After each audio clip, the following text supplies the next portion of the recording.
There is a brand of what's called anarchism in the United States, and to an extent in England, which is a very sharp departure from the whole libertarian tradition. It's called Anarcho-capitalism. That's what's called libertarian here. If you take a look at it, it's advocacy of the most extreme form of autocracy and oppression that has ever existed.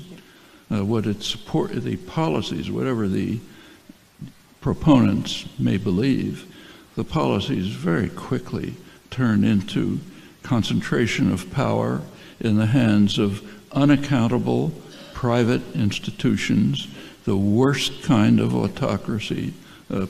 Political states are at least partially accountable. Private concentrations of power aren't.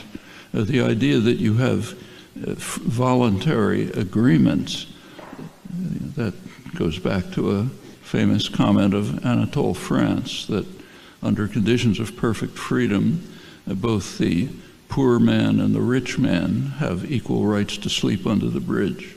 Yeah, that's what voluntary agreement is. If you have no means of support and somebody who has all the power is willing to give you a couple of pennies, you can make a voluntary agreement saying, okay, I won't starve, I'll be your slave.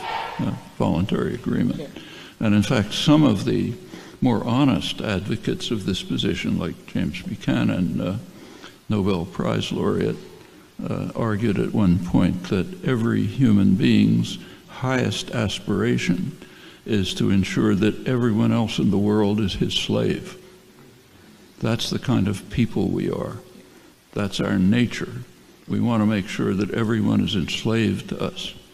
And these policies basically are based on that conception of human nature. Another well-known advocate, Murray Rothbard, is strongly opposed to laws that require parents to feed their children. Why should parents be forced by the state to feed their children? That's and if you accept their conception of liberty, that's true. Why should you be? It's radically different from the libertarian tradition. And it's pretty striking to see how different it is. So if you go back to say Adam Smith, who's supposed to be advocate of classical liberalism, take a look at his actual views. Everyone's heard the phrase invisible hand. Very few people have bothered to look at how Adam Smith used the phrase. Actually, he used it twice.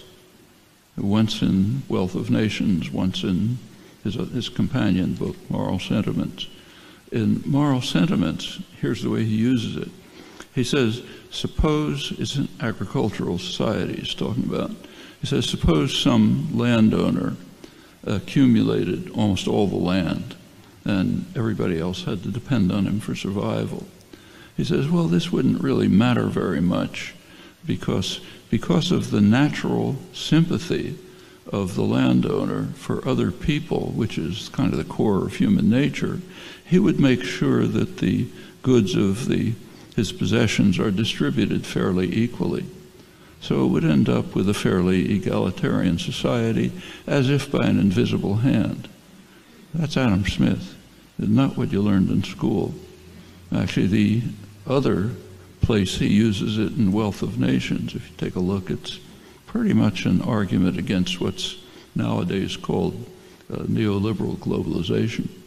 What he says is, he says, suppose that in England, which is what he's concerned with, the manufacturers and merchants sold their goods abroad, manufactured abroad, and imported from abroad. They'd make money, but the people of England would suffer. However, he says, probably not going to happen because they're going to have enough concern for their own society that they'll be willing to sacrifice profit for the general good. So as if by an invisible hand, we'll be saved from the ravages of what's now called globalization. That's Adam Smith. It's based on a different conception of human nature. It assumes that the basic Enlightenment conception that the core of human nature is sympathy, concern for others, mutual support, and so on. Not hate everyone else, get as much as you can for yourself, make everyone else your slave, and we'll call that freedom.